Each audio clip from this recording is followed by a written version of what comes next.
This is the Halftime Show with Omar Adori on Pulse 95. Sure is that time. It's the Halftime Show with Omar Adori. I am your host, covering everything sport, international and local. Shout out to everyone who's tuned in around the world, whether it's 95 FM, pulse95radio.com, our app, Sharjah Broadcasting Authority, or if you're chilling at home, watching us live on YouTube. What a treat I have for you, pun intended, because I have the man, the myth, the legend, Chef Kelvin is here in the building at Pulse 95 Radio, and he's going to be bringing it to the show. A master chef is an understatement, and the man himself is going to be talking to us about a lot of things, improving your relationship with food.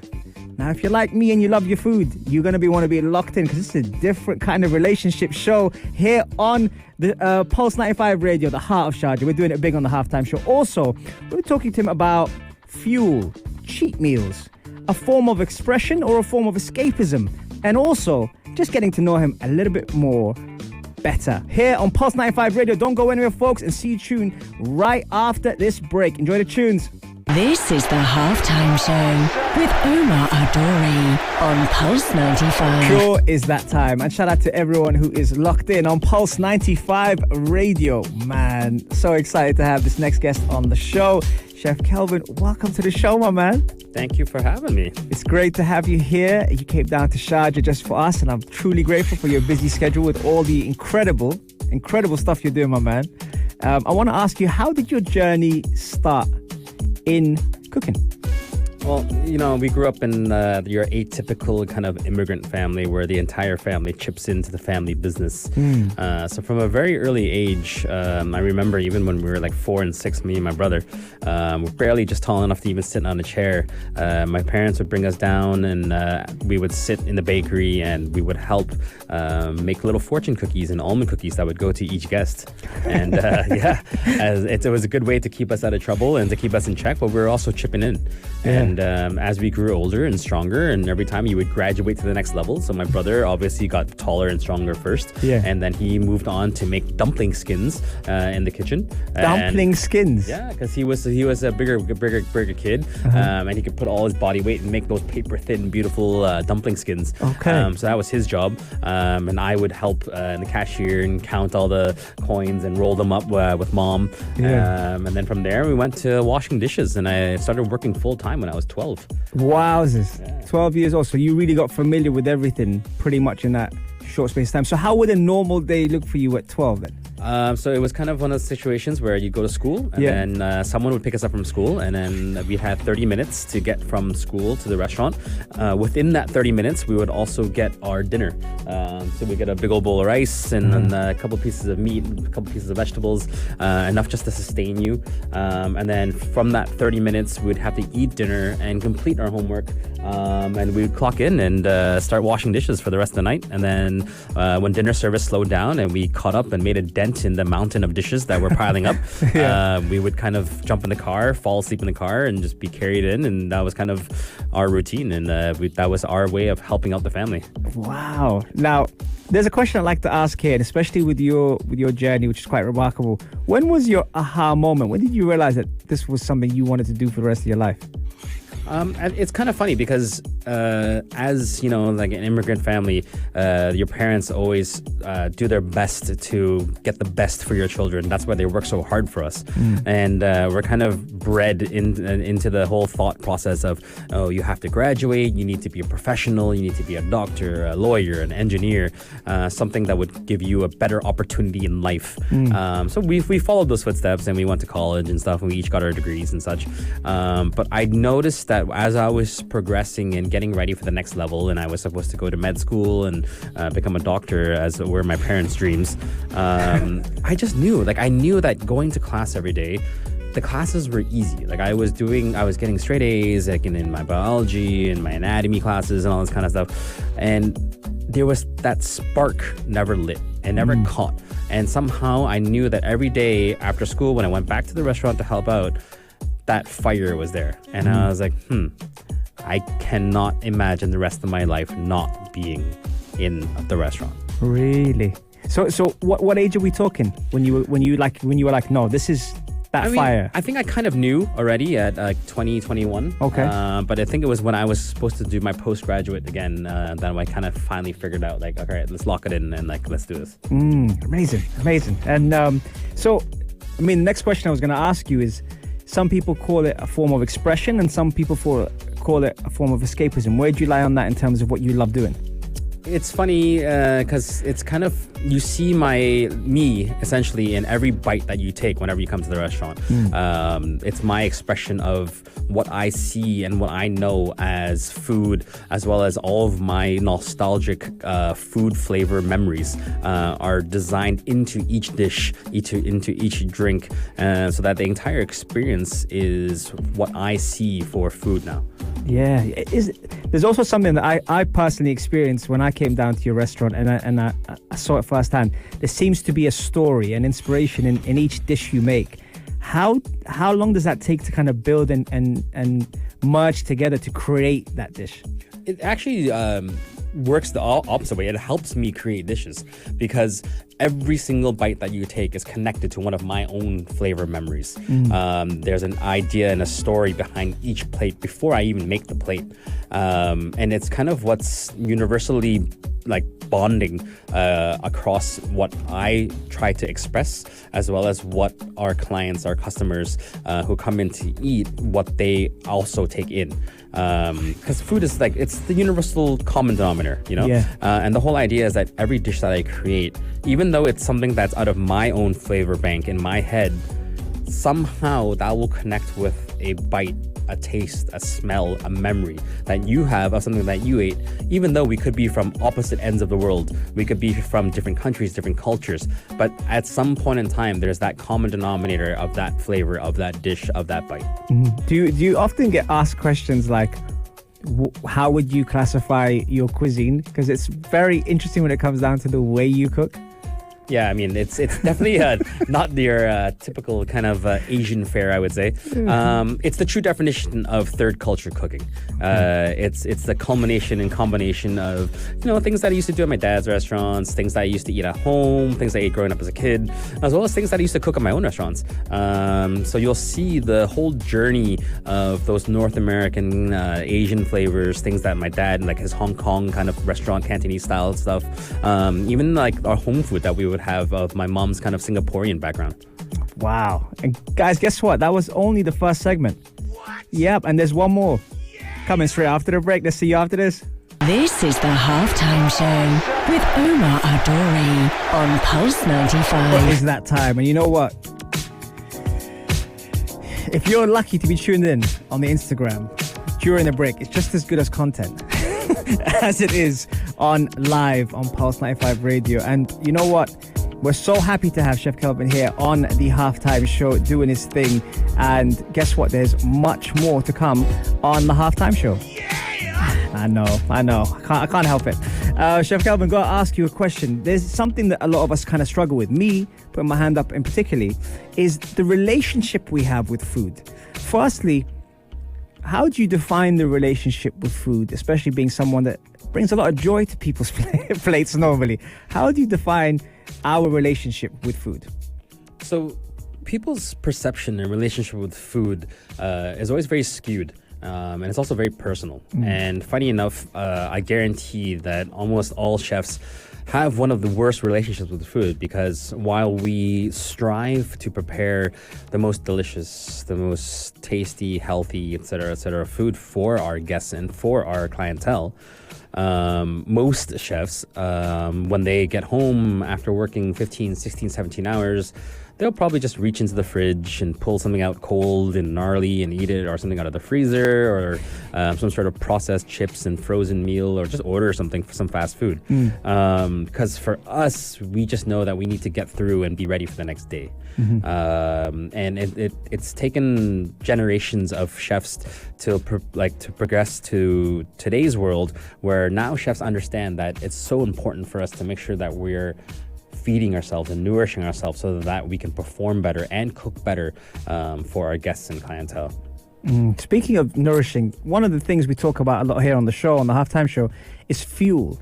Because we always get in between the lines of we've got to eat to be hungry, but we've also got to fuel the body to perform. And it's exactly what you said now. How do we make fuel fun? I think it has to be, we have to realize the balance. So something like family meal. I know me personally, as well as a lot of my chef friends, our most important, one of our most important tasks of the day is to ensure that family meal is delicious, but it's also healthy as well, so that our team has the fuel so that they can perform on the floor and in the kitchen. And this should translate at home as well. I think we've gotten this ultra focus on trying to get healthy and eat clean and be good throughout the week so that we can culminate with our ultimate cheat meal. And I think the term itself, cheat meal, the biggest issue lies therein that you're coming to this mindset where if you have that one meal, which is considered your delicious, fun, whatever, happiness for the week, that means in total, your other 20 meals, does it mean your other 20 meals are not tasty and not fun and not delicious? You know, just because something is healthy doesn't mean it's not delicious. And I think if we can change our mindset so that in the morning when we have our first or the lunch or our first bite of food, even though it is a better and healthier option, that should be a treat. Like my treat today was that I was able to make this beautiful, healthy, delicious salad with amazing greens and fresh vegetables. And I had a piece of grilled chicken to go with it. And I thought it was a treat that I could sit and eat this big bowl of deliciousness. And it was absolutely healthy. So why couldn't that have been a positive reinforcement for my fuel for the day? See, but you say that, and then I know how you cook. So when you say, yeah, delicious ingredients, I'm thinking he must have put a twist or something in there that normally we'd go, what's that? And then you'd be like, oh, that's just a bit of... And then you go off into the passionate chef that you are, explaining like every little detail. Education is another thing. And that's something also we've got to give you credit, because we're going to be talking a little bit about that later. But education is something that you have invested a lot of time, not just in terms of books, but also in terms of learning, you know, from your hands, from the senses, from the smells. How important is it to strike the right balance between both? I think if the more we know about our food and what we consume and what we put into our bodies, the better we understand how it affects us. That's how we can fix and adjust this relationship to make it a positive one. No matter how hard, again, most of us are not athletes. Most of us are not actors and models and such. Most of us have adulting to do on a day-to-day basis. And if our only focus is not to eat that cookie, not to eat that brownie, not to eat that bowl of cereal, it takes away from the rest of our mental health on a macro scale. And we become over obsessive, which it happens. We're human. Humans are obsessive creatures. And if all we can dwell upon is that, oh no, I had that cookie last night and, you know, I feel bad, blah, blah, blah, and you guilt yourself, that is a spiral downward effect, which will affect what you want to do and how you will eat over the next couple of days as well. And that again, that is the mental aspect of food and our fuel. How important is it to get the right fuel in the body to keep our mental health in a good state? It's huge. As I've gotten older and I've learned more about what goes into my body and affects me, I'll be honest, who doesn't like to eat pizza and fried chicken and fries and burgers and donuts and ice cream every day? Everyone does. If you don't, it's a lie. You know, but the moment you try to clean up and add positive, healthy fuel to your body and have some sort of balance where you're still able to have these delicious treats, you'll quickly notice how in the morning when you're getting up, how your body feels better, the grogginess is gone, your brain functions faster. Whereas in the opposite, when you're just on a holiday and you're eating every meal and you're just indulging and indulging in things you know you probably shouldn't have, or having a little too much of everything on a daily basis, by the fourth and fifth day, you feel your body just moves slower. And it's a whole thing where your brain, your body, your joints, every part of your energy levels, everything just slowly kind of slows down, because it's your body telling you, it's a warning sign saying, hey, I don't like this. This is not good for me. Absolutely. Right. Okay. Well, this is great for me. I'm enjoying this. I hope you guys are enjoying this too. We'll take a quick break and we'll be right back. Here's some Starboy featuring Wizkid. This is the halftime show with Omar Adori on Pulse 95. And you know, it's that time, the halftime show on Pulse 95 Radio. The energy's on point here in the studio on Pulse 95 Radio. And if you do miss the show, don't worry, you can catch all of our episodes on Apple, Spotify, SoundCloud, or if you prefer a visual, head over to our YouTube channel, Pulse 95 Radio, and you catch all of our guests on there, like this fantastic gentleman right here. Chef Kelvin is in the building, and you know what?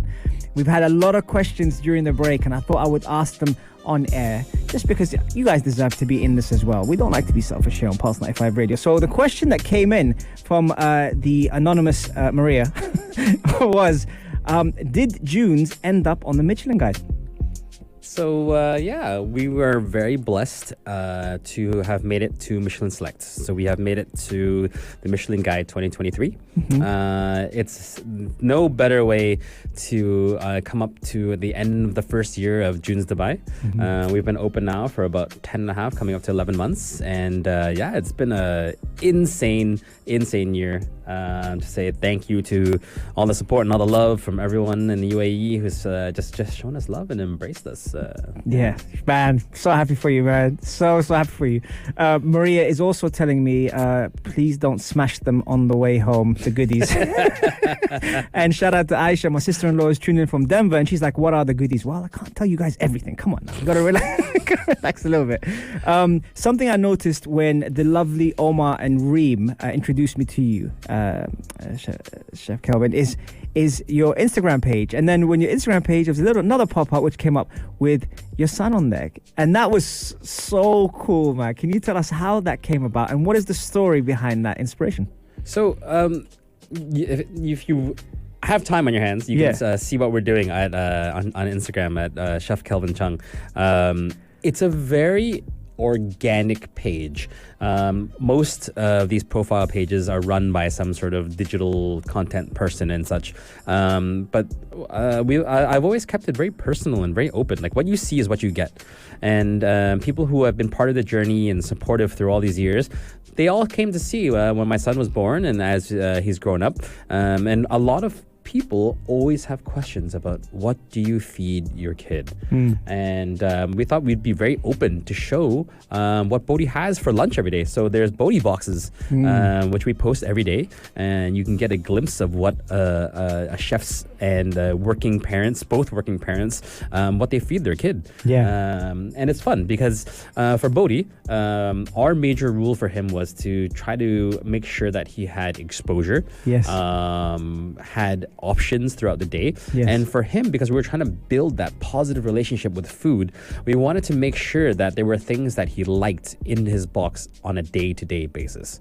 But it's a very honest setup. Like, it's not some stage thing. You see a lot of these social media posts where all these creative parents are doing all these wild things with their kids' lunchboxes. And ours is just simple stuff. Like, some days he'll get, if he wants noodles, he'll get noodles, something, and he'll get some fruit and whatever. But there's days when I'm busy, and I'm not gonna lie, like my wife, who does like 99% of everything, who works insane hours and is far more busy than me. She does most of the work, but there's times when both of us are busy, and if it means that in order for our family to get through the day, Bodhi's lunch today is going to be cold pizza, some gummy worms, and some M&Ms. I've seen the M&Ms. I've seen them. When you had them, you had like the salad and everything, and then I looked in the middle and I really zoomed in and I could see the M&Ms right there. I'm thinking he's got everything literally on lock. That is just amazing. Yeah, so it's fun, and people really enjoy it because there's a lot of parents out there who struggle, and they just don't know what to feed their kids. And I mean, I remember growing up as a kid, we were definitely the weird kids in class because we always had the smelly lunchbox. We were the ones who had like the 10 compartments, and we had like soup and noodles and rice and vegetables and fish and meat and all this kind of stuff. And we got made fun. We got made fun of it for now. Like, it was kind of a negative, and we're trying to turn that around, like, even though like Bodhi, like, I want him to love his food. So if it means today he's gonna have kimchi in his box, which stinks up the room, and he loves it, he's gonna eat it. Does he know at that age how good this food is?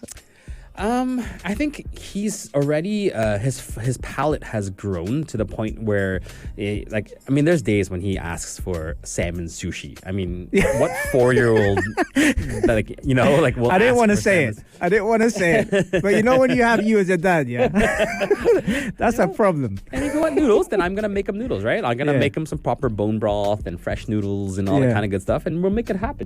Yeah. Does he have any favorites? I mean, I'm sure everything's great, but he definitely survives off of a lot of noodles, soup. I think that comes inherently in our culture. A lot of bone broths.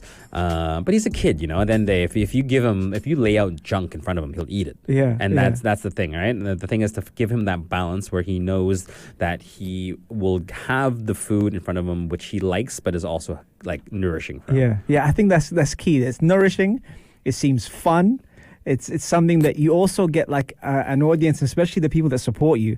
You get them almost to live through it with you as well. They want you to really kind of okay, what's coming up in his box next, It's fantastic. Yeah. Right, we're going to take a quick break. The Asad prayer is coming up. But yeah, we are having fun here on the Halftime Show. If you have any questions, by the way, shoot them during the break on my Instagram and I will ask them straight after the Asad prayer, which is coming up in 3, 2, 1. This is the Halftime Show with Omar Adori on Pulse 95. That time. Thank you very much for tuning in. And by the way, shout out to everyone who is tuned in on the Instagram Live, from Flora in New York to Aisha in Denver to Masoud in India to Fatima in the UAE to Maria to Rawan as well. Arham as well is here. Behdad is here as well. Let's go through the names. Actually, seeing that you're here. Terminator Tala, what a name. Safe as well. But that's a female, by the way, Terminator Tala. She means business. And everyone else, and Habiba as well. Thank you very much for locking in with us on the hour. Chef Kelvin, got to ask you, man, what's coming up for you, man? There's a lot of things. Congratulations on the Michelin Awards. Was it Michelin Awards? Yeah, the Michelin Select Guide. Yeah, Michelin Select Guide, which is amazing. What's coming up for you? So we're launching a daily chef's tasting.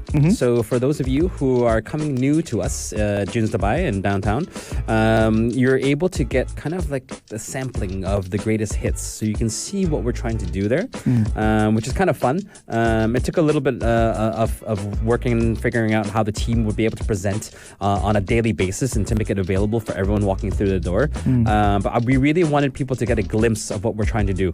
So that's super cool. And then as soon as that settles in, quite quickly after that, we'll be launching our chef's table, where you'll be able to come in and have an intimate setting, 7, 8 of you, and I'll be cooking in front of you a complete meal that's off the menu. Stop it. Yeah. Behave. It'll be sick. Man, that sounds super exciting. And you're someone who's always on the move, making things happen. Where'd you get your inspiration from, man? So I think right now my mindset has changed as I've gotten older as a chef, and yes, we're very blessed and grateful for everything that we've accomplished over this past 11 months. But for me, my goal now and my inspiration is, one, of course, to be able to take care of my family. But two, in the restaurant, I just want to cook food that people will love and crave. And it's not about the experience of being a occasion spot where you're coming in and I see you once a year or once every 6 months. I want nutrition.The to be your go-to spot. I want it to be the place that you crave, that you just want to come and have that bite, that one bite that's that you're always thinking about. And that for me is success. Question here from Subi. What's your favorite dish there? Right now, I want to say I'm in love with our carrot dish. The carrots is kind of one of those dishes that you see on every table. And everyone says carrots. Like, carrots? Oh, my God. But as you can tell, he Ohms and them all and his friends all fell in love with it. It's a simple carrot dish. It's kind of an homage to my growing up, where we grew up in a very traditional Chinese household where we had rice and noodles every day. And in primary school, my mother discovered sandwiches and bread, and smoked salmon, cream cheese bagels became a staple in our household. Yeah. So I was trying to recreate those flavors by using something as fun and as humble as a carrot. So we take some carrots and we lightly char it, and then we serve it with some smoked labneh, which we cold smoke for 4.5 hours, and it kind of mimics that kind of smoked salmon cream cheese bagel taste in your mouth. I'm sorry. The reason why I'm laughing, man, is because he just played it down. Honestly, and I'll tell you this coming from experience, right? I'm not one person. I said this to the chef himself. I'm not one person that will probably go to a restaurant and openly order labneh. That's not something that I would do. I'm sorry, but I said this to him, and he brought in Omar and Reem and Maria. We were sitting there together. And I swear to God, I looked over at Omar, looked over at Reem, and they were laughing at my expression of his humble carrot that he's talking about. There's nothing humble about it. It was unbelievable. And I was telling Nia, who was on here earlier, about this the weekend after that. So as soon as I went in, I was telling her about the experience, and she was like, oh my God, I love labneh. Oh my God. I said, well, you know what? Just go and experience it. And he honestly, like I said, if you didn't get hungry hearing that is just an understatement of what you're about to experience. It was unreal. So to answer your question, Subi, he mentioned it, but there's a reason why he mentioned it. Florin is saying, oh my God, Tunji said the food at June's is amazing. So Florin, who's from Nigeria, his brother actually lives in the UAE, and he's already been to your place. So Amazing. Yeah, so the feedback is real. Feeding the Soul, shout out to you as well, who's locked in. And also, how do you reset, Chef? As in, like, my day-to-day basis? Yeah. For me, it's kind of fun because I try to spend... I block times off where I get to spend with my family. That gives me that emotional and mental reset. Even it's as simple as, no matter how busy my day was, it's 15, 16 hours, I go home, and the moment I walk through the door, I put my shoes away, I set my bag on my desk, and the first thing I do is I go in to check on my family. And seeing them just sleeping peacefully, that kind of ticks the box of the day is done, I've done well. Let's get ready for the next day. So that's one aspect. But the other aspect is I always set aside a small block in my day where I have my own station, my own cutting board, my knives, which no one's allowed to touch. And that is my time where I'm able to kind of flourish, and I test recipes. I do my own thing. Even if it's something as basic as just like cutting stuff, or butchering or doing some sauce work. That little short window where I'm able to just go back to cooking for that short burst of time, that's my mental and health reset. Yeah. Do you throw any tunes on while you cook? So it's funny. I come from a couple different backgrounds where when I was working ultra fine dining, the kitchen was quiet. It was just overly strict, like an army, that sort of thing. But now you'll always hear my playlist playing, and that's kind of what I allow to play up until service time. But during prep, you'll definitely hear some Biggie and Tupac. I like it. And sorry, before I let you go, Chef, tell me your Instagram again, where we can follow you. Yes, it is Chef Kelvin Chung, Kelvin Cheung, and you'll also see some updates at nutrition.The as well. Amazing. Man, you've been a fantastic guest. Thank you so much for coming on the show, man. Thank you for having me.